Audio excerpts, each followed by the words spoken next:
ایک وقت تک تحمل سے پیش آنے کا منصوبہ بنایا، اور اگر وہ اس وقت تک توبہ نہ کریں تو وہ اسے سزا دے گا۔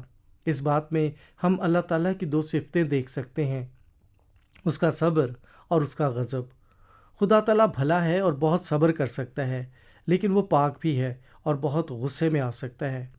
بعض لوگ اللہ تعالیٰ کے متعلق سوچتے ہیں کہ وہ ایک بڑی سی چھڑی لے کر ان لوگوں پر نظریں جمائے رکھتا ہے جو بہت جلد غصے میں آ جاتا ہے، اور لوگوں کو مارنے اور سزا دینے سے اسے خوشی ملتی ہے۔ لیکن خدا تعالیٰ ایسا نہیں ہے، اور کچھ لوگوں کا خیال ہے کہ باری تعالیٰ کو کبھی غصہ نہیں آتا اور وہ لوگوں کے گناہ معاف کرنا بھول جاتا ہے۔ وہ صرف یہ جانتے ہیں کہ خدا تعالیٰ مہربان ہے، لیکن خدا تعالیٰ ایسا بھی نہیں۔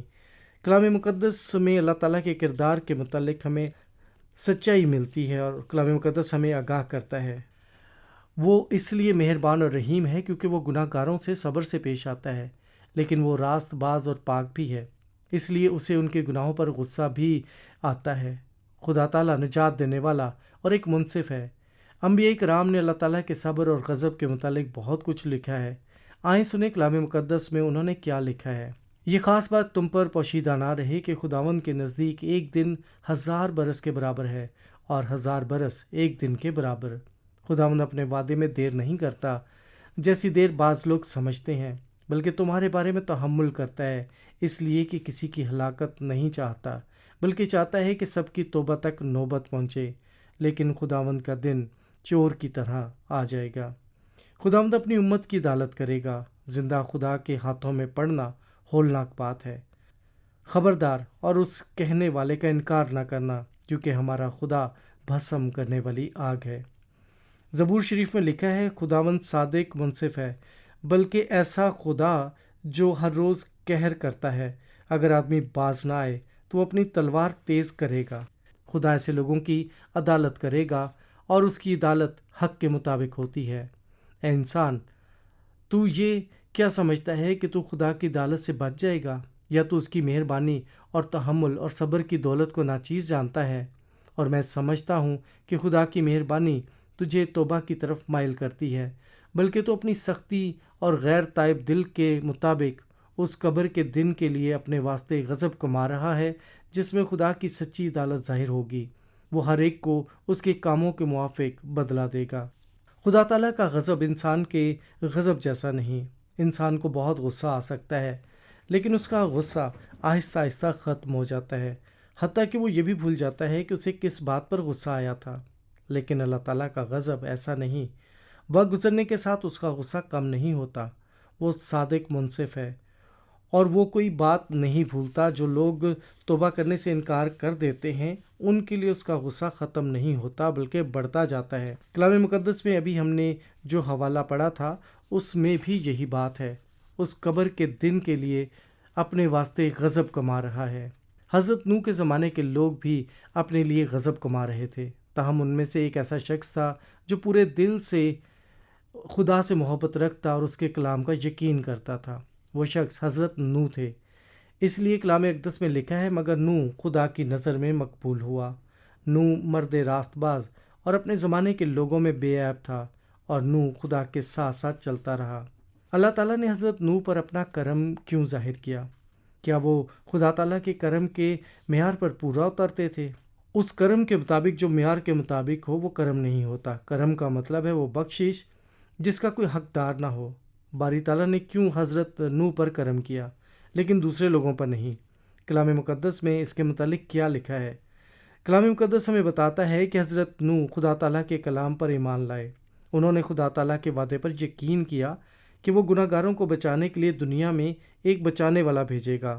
حضرت آدم کی تمام اولاد کی طرح حضرت نوح کے اندر بھی گناہ تھا، لیکن اللہ تعالیٰ نے انہیں ایک راست باز شخص شمار کیا، کیونکہ وہ اللہ تعالیٰ پر ایمان لاتے تھے اور وہ اس پر ایمان رکھتے تھے، اور اپنے گناہوں کے لیے اس کے حضور قربانی پیش کی تھی جسے خدا تعالیٰ نے انہیں حکم دیا تھا۔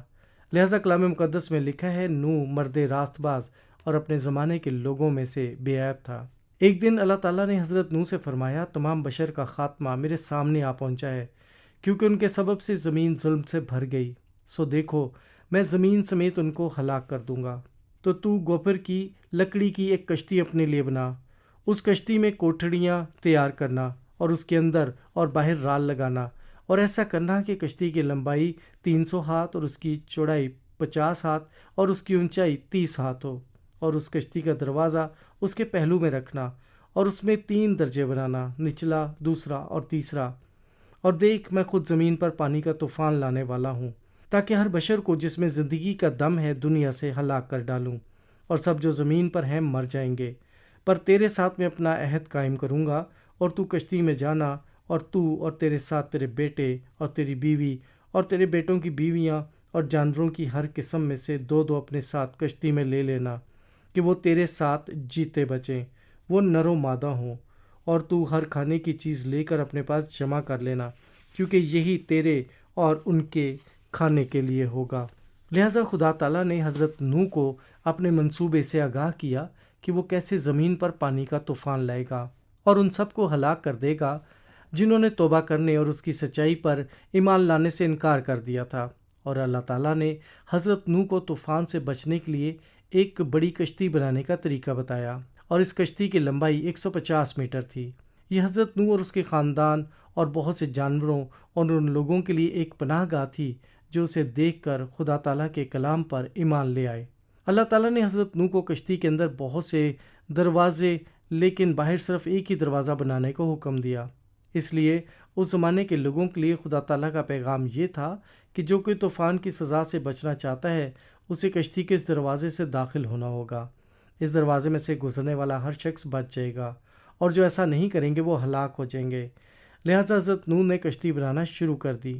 یہ ایک بہت بڑا کام تھا، لیکن حضرت نوح نے صرف کشتی ہی تعمیر نہیں کی، بلکہ وہ لوگوں کو آنے والے دن کے متعلق بھی بتاتے رہے۔ شاید وہ اس طرح کہتے ہو، لوگوں میری بات سنو، خدا تعالیٰ نے مجھے فرمایا ہے کہ میں تمہیں اس کے غضب سے خبردار کروں۔ تمہارے گناہوں کی وجہ سے اس کا غضب بڑھ گیا ہے۔ اس نے زمین پر پانی کا طوفان لانے کا فیصلہ کیا ہے تاکہ ان سب کو ہلاک کر ڈالے جو توبہ کرنے سے انکار کرتے ہیں۔ تاہم میرے پاس تمہارے لیے خوشخبری ہے۔ باری تعالیٰ نے اپنے رحم کی وجہ سے مجھے ایک کشتی بنانے کا حکم دیا ہے تاکہ جو لوگ اپنے گناہوں سے توبہ کریں اور خدا تعالیٰ کے کلام پر ایمان لائیں وہ اس کشتی میں پناہ لے سکیں۔ لہذا حضرت نوح نے لوگوں کو کئی باتوں سے خبردار کیا اور انہیں تحریک دی کہ وہ اپنی ٹیڑھی راہوں سے باز آ جائیں۔ آپ کا کیا خیال ہے؟ کیا حضرت نوح کے زمانے کے لوگ خدا تعالیٰ کے کلام پر ایمان لے آئے جو اس نے اپنے نبی کے وسیلے سے ان سے کیا تھا؟ ہم ابھی اس سوال کا جواب نہیں دے سکتے کیونکہ ہمارے پروگرام کا وقت ختم ہو گیا ہے۔ تاہم اللہ تعالیٰ نے چاہا تو اگلے پروگرام میں ہم حضرت نوح کی کہانی جاری رکھیں گے اور دیکھیں گے کہ خدا تعالیٰ نے ان سب کو کیسے بچایا جو اس کے کلام پر ایمان لے آئے تھے، اور اس کے کلام پر ایمان نہ لانے والوں کی اس نے عدالت کی اور انہیں بڑے سیلاب کے پانیوں میں غرق کر دیا۔ آج کا پروگرام سننے کے لیے آپ کا بہت بہت شکریہ۔ جب آپ کلام مقدس کی اس آیت پر غور کریں تو خدا تعالیٰ آپ کو بے پناہ برکت سے نوازے۔ خداوند اپنے وعدے میں دیر نہیں کرتا جیسی دیر بعض لوگ سمجھتے ہیں، بلکہ تمہارے بارے میں تحمل کرتا ہے، اس لیے کہ کسی کی ہلاکت نہیں چاہتا، بلکہ یہ چاہتا ہے کہ سب کی توبہ تک نوبت پہنچے۔